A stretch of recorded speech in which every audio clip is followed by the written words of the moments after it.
name. Why did that do Why that? is there also like light in like some part of Europe and then United States? What? When you see, you have the map, the world map right there. Oh. You have a bunch of lights on America and then Europe, but not as many. Yeah.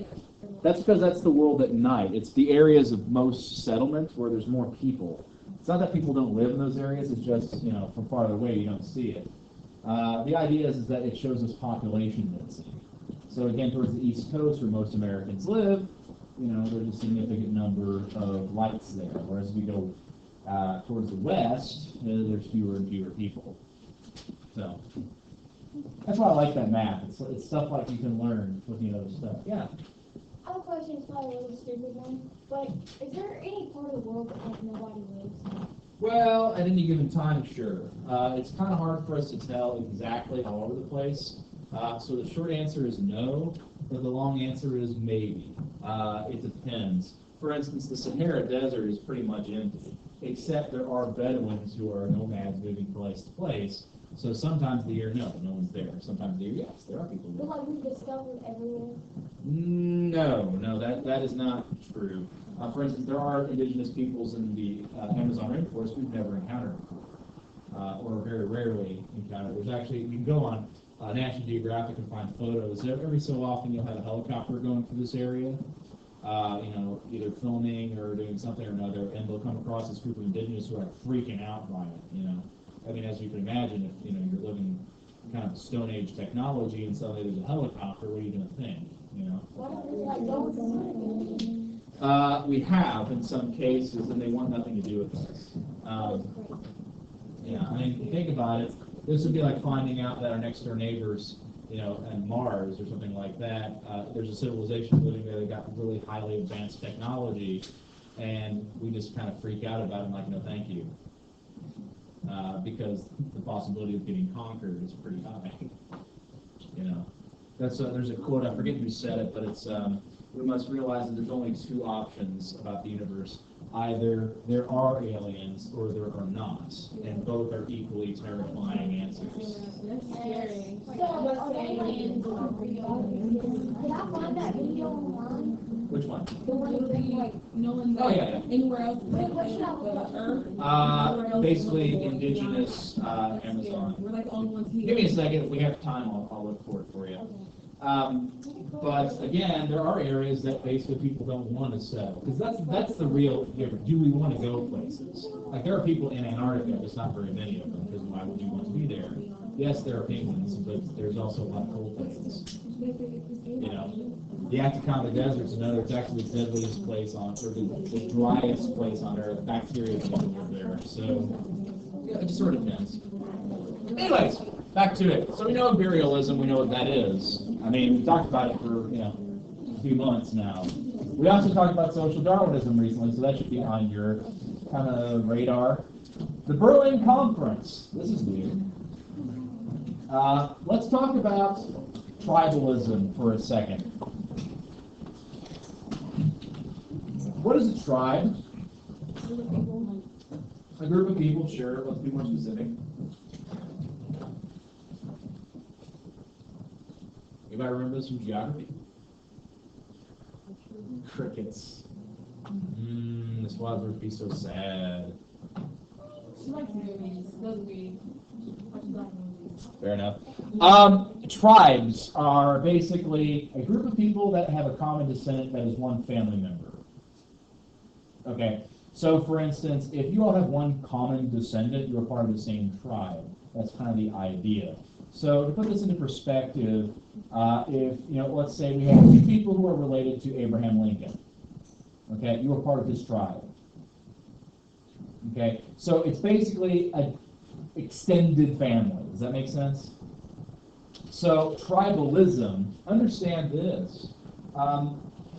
Life is harsh, There's a lot of things pressuring us constantly to survive.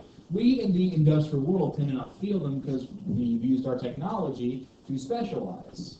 For instance, you don't really have to worry about growing your own food, You can go buy it, right?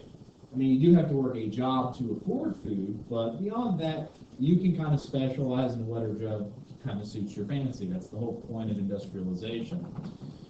But the problem is, for much of human history, that's not the case. Technology doesn't allow us to use the most of our resources, use the max of our resources, and resources are scarce. Things like fresh water, good farmland, things like that. And so, generally speaking, if you're going to survive in this cruel world, you need help. Who's most likely to help you?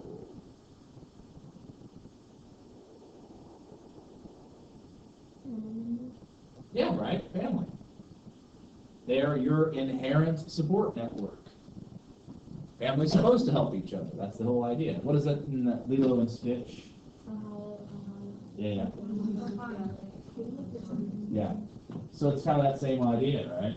Okay, now expand this to your entire family. This is a weird thing for Westerners because we focus on your family's like your parents, your brothers and sisters. That's it. Not in a lot of other places in the world. It's like your aunts, your uncles, your cousins going way, way. It's sort of like the video we watched yesterday on Family Explained. And so these folks help you out. That's tribe, part of the tribe. It's us versus everyone else. Okay? So things can get pretty brutal and bloodthirsty when death is on the line. And so tribes tend to be distrustful of each other. The Europeans used this to their advantage when they sought to conquer Africa. Here's what they did. They met at a conference in Berlin in 1884.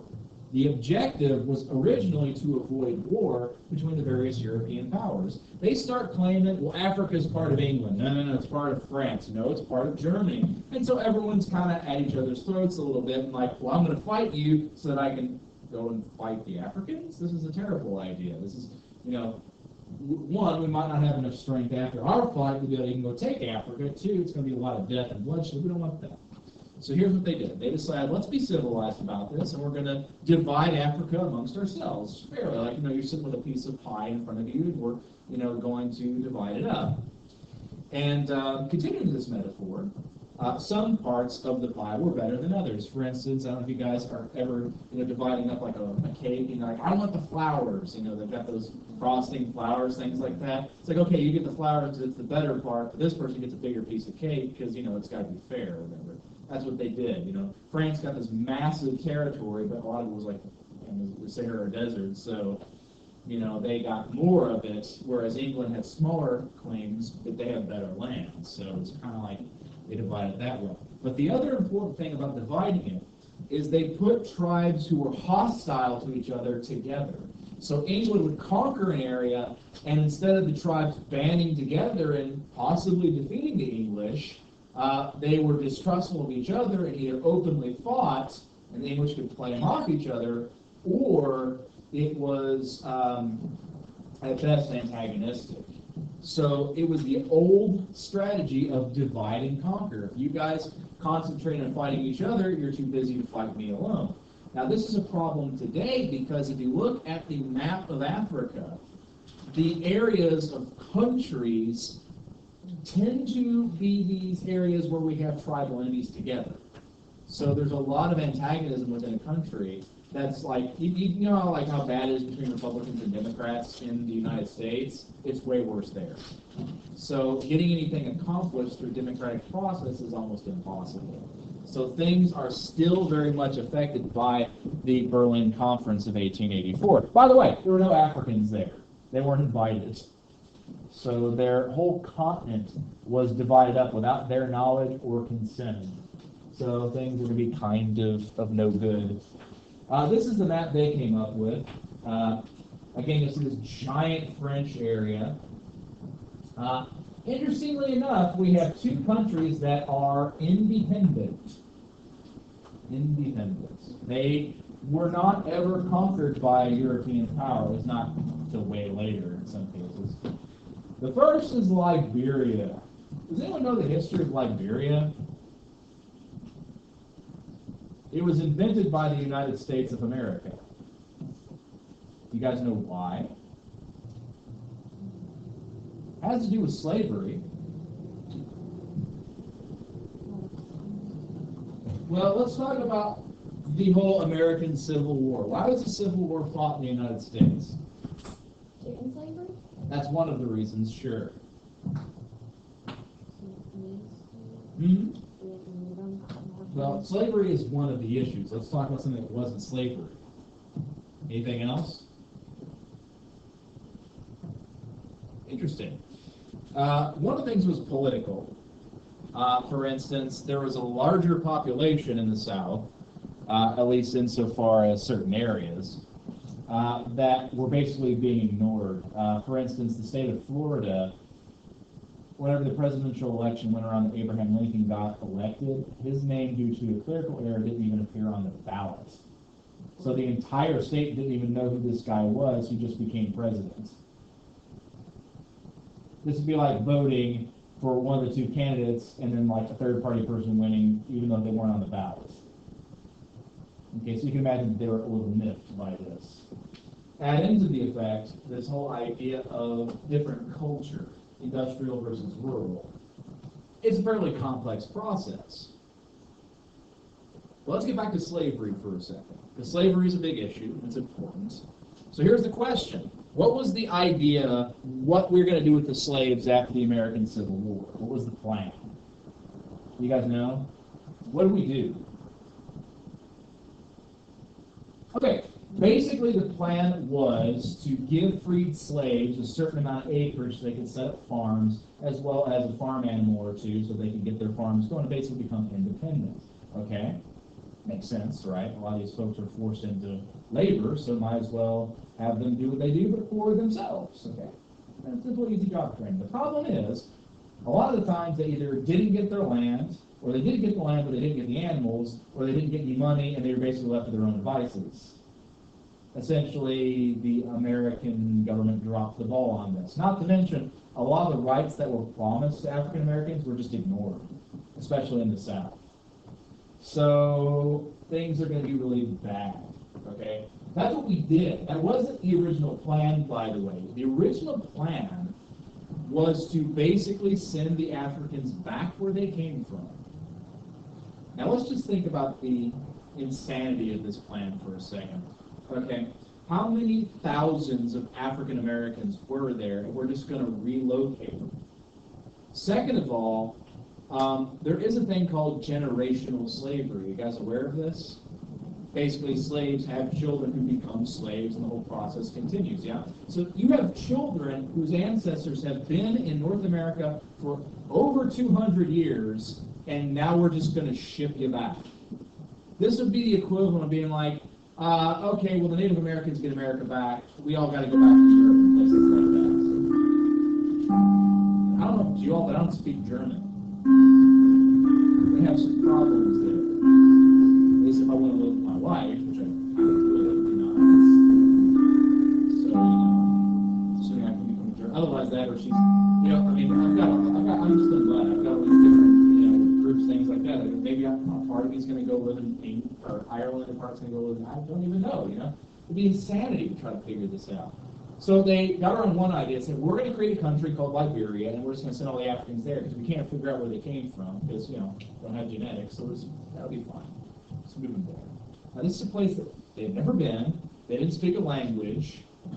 Geographically, let's look at the distance, right? Okay, so American South, okay, pretty hot, right along in here, right? Here's Liberia. That's kind of a different climate, isn't it? It's a whole other place. Now, granted, some African Americans were like, yeah, totally, I want to go to Liberia. And they did. Because I want to get away from the racism. Makes sense, right? So, to some extent, it was positive, but also was kind of insane as a venture. So that's why they kind of got rid of the idea.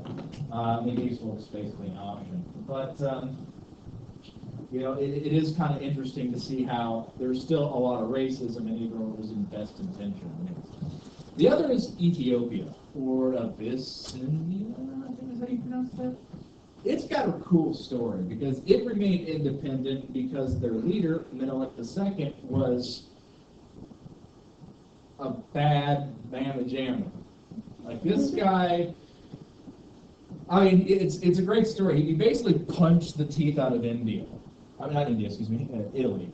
It's a totally different place in the world. Brain fart. Anyways, he, Benedict II, was able to use his power and influence to restructure the country. He began industrializing it. He hired military advisors from different countries like England and Germany to train his military, and bought weapons, and basically was able to defeat the Italian army in a humiliating defeat. And he was really interested in making Ethiopia a strong kingdom and a more westernized place. In fact, one of the kind of more infamous stories was of him importing technology, was importing a new execution device that the Europeans had come up with. It used this newfangled electricity to kill people. You know what I'm talking about? The electric chair? Yes, maybe so. Pretty simple device, right? Throw in a voltage at someone and bam, they fries their brain like an egg. Anyways, so he got it. It was imported in, and so like, right, we're going to install it. Where's the power plant? We can hook up the electrical lines for you. What do you mean power plant? What do you mean electrical lines? Well, you got to have electricity to make the electric chair work. They didn't have the electricity. He didn't know how it works, so he just bought this thing and took the chair. So, since he paid a lot of money for it, he didn't want it to go to waste, so he made it his throne. So for a while, the throne of Ethiopia was an electric chair. Yeah, all right. It's got that nice helmet too, you know, it's built in. I would think he put a crown there, so you just kind of like sit down and the crown's just like hovering there, so it's, you know, I don't think that happened. But you can find the chair. That's absolutely a true story. It's one of those weird but true. It's in a museum. I would be scared to sit in that, like if I was him. Well, it's not hooked up. Yeah, but still, I don't know. I would feel scared. Just irrational. Yeah, fair enough. Just the thought of it starts shocking me. But just think, you can have so much fun with people when they're in court, like sitting there, they're talking about something serious, you're bored, you don't want to listen to it, you're like, ah! You know, people are like, oh, yes, I got you. It's all good. It's good. It's shiny.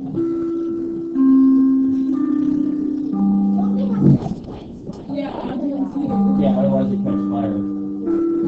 For sure.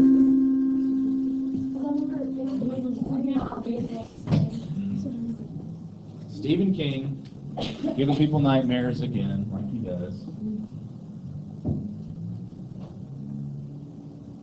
Give me half a sec. Let me make certain that no one's on fire back at my place.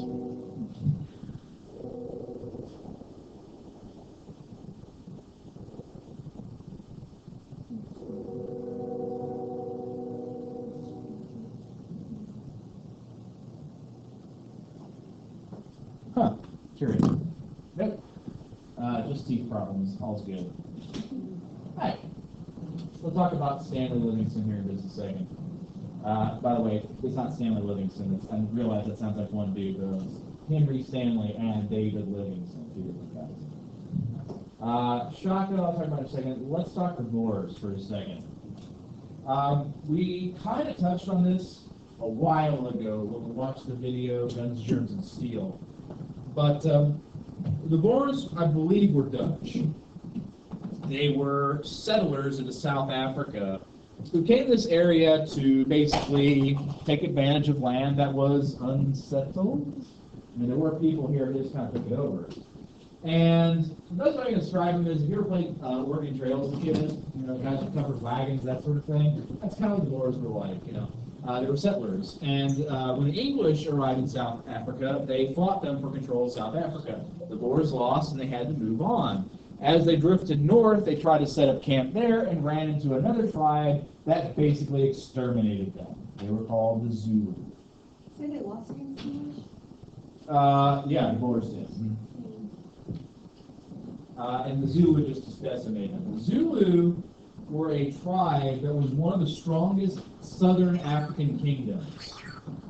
They were led by a man named Shaka at the beginning. By the time the English arrived, I believe he had passed, and his descendants were in control of the tribe, but they still continued on some of his trends.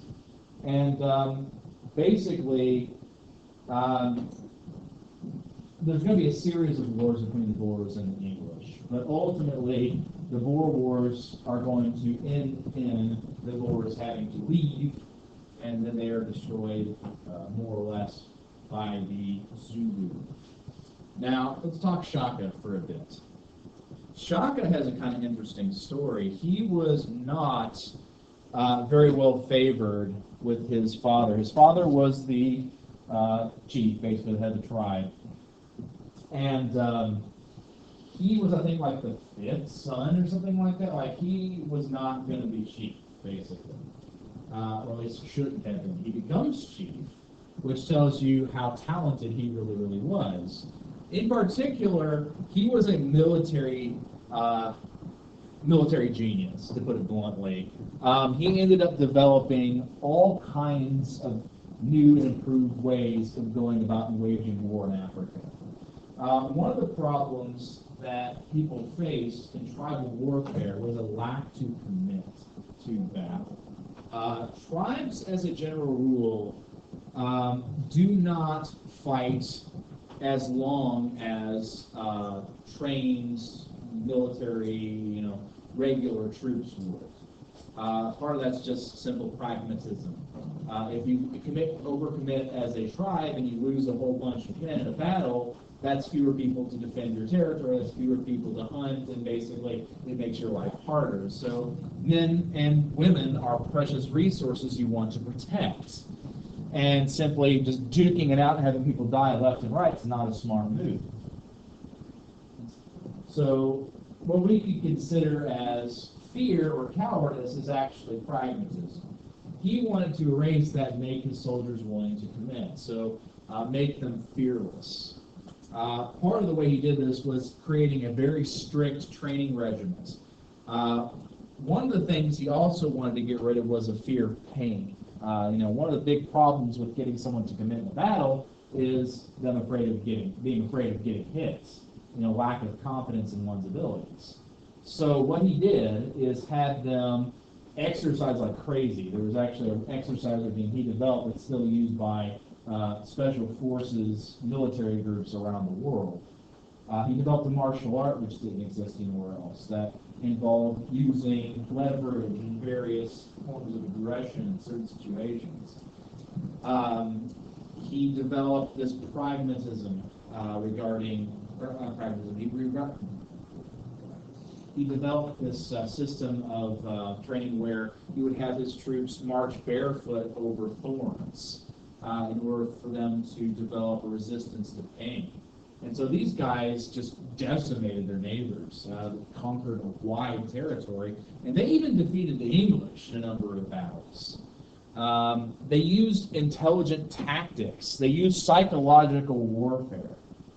They would have these instances where they would go up and they would bang on their shields, and they'd all charge forward real quick and then dive back. And they would charge forward again and dive. They would make people really kind of edgy and freak them out. Shaka's Zulu would do that. And he developed a strategy. The Zulus? Yeah, Shaka is the leader of the Zulu. Should we put that? Yes. And so he developed these tactics of basically psyching out his opponent because when people are scared, they make mistakes. And so what he would do is, let's say that you've got an army, right? Z-U-L-U. Pretty easy. Okay, so let's say this is your army. He has a group of guys show up, and they're not being secret about it at all. They're chanting, they're waving their arms, they're busting their shields together to make a clanking sound. It's like the Uruk-hai from Lord of the Rings. In fact, the Uruk-hai were kind of based off of Zulu in the way that they went about the psychological warfare. And so they show up, and the army sees them, they start shooting. Hey, it's the army, start shooting at them. Right? And they're just standing there. And they continue their chanting, everything else like that. Then maybe they run away. Then they come back later. And they do this several times. And then another two armies appear on the sides that you didn't see, and they all charge you together as one. Yep. Yep. and just completely surround you and just kill you all. They called that strategy the ox because it was like an ox's head and two horns, or the bull. That would just kind of completely encircle and destroy. Did the Zulu look crazy? Well, I'll show you a picture.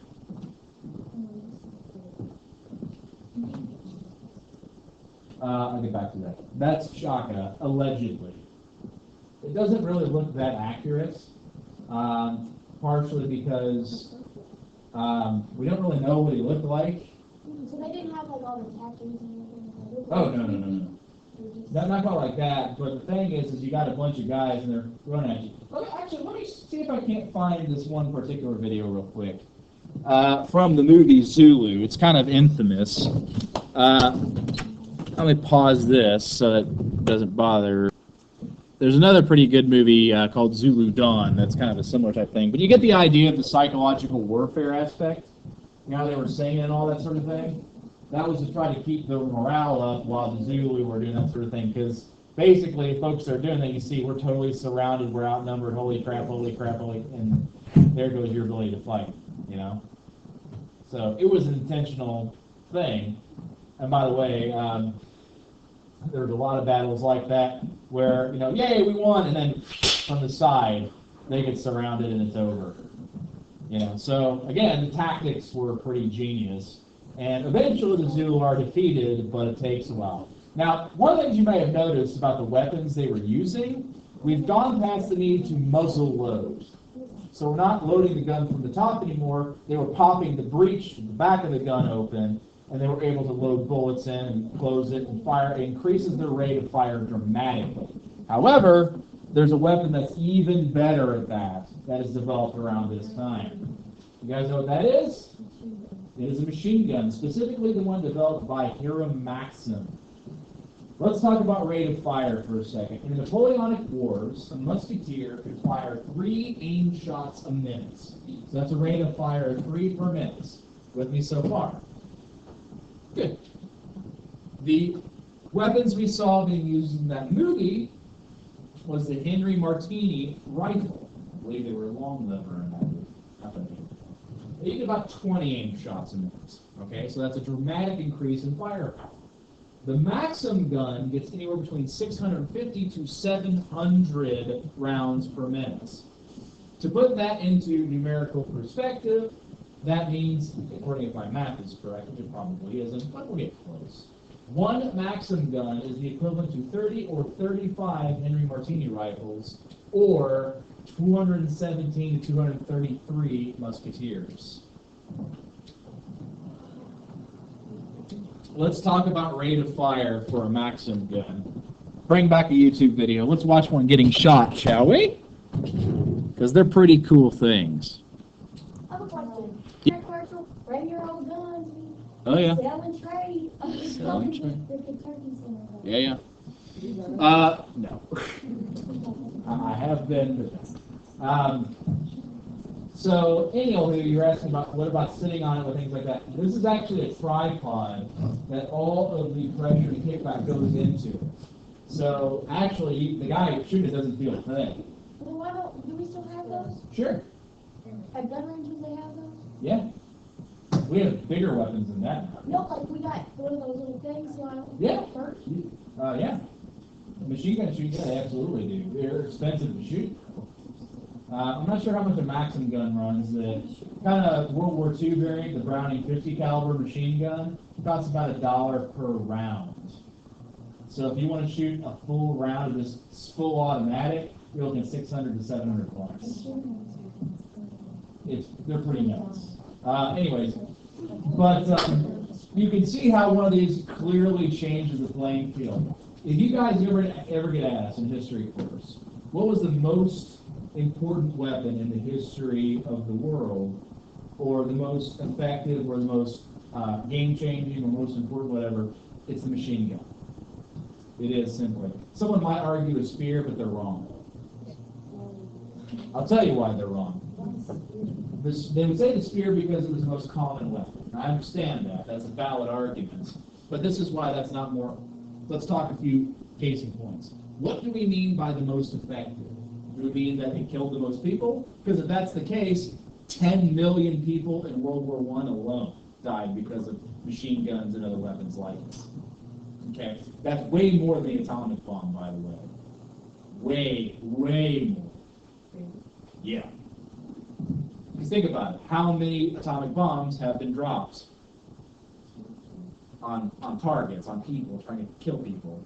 How many machine guns are out there fighting wars today? Which brings me back to the original point. What weapon are we still using? Yeah. Now you could argue, well, we still use spears and bayonets, things like that. But basically, that's really rare by that point. Yeah. What's the atomic?